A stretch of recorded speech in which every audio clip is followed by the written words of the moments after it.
Jagannath more out ग्रुपरा blog आपन स्वागत। तो सकाल सकाल है देखो यहाँ दही आ बसा दही सहित परोटा गरम गरम आपण मैंने भी थोड़े ट्राए करूँ बहुत टेस्टी लगे। तो जेहेतु आज आम मंगलवार तो मु परोटा दही गुड़ पुओ मु बो खाई देलु। तो तापर मु लंच रे कौन करी चल देखा हेजी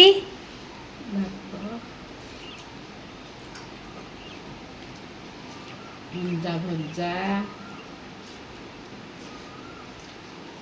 भिंडी टमाटो दही पाग पानी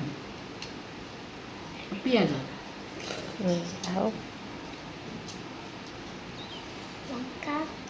बागन भजा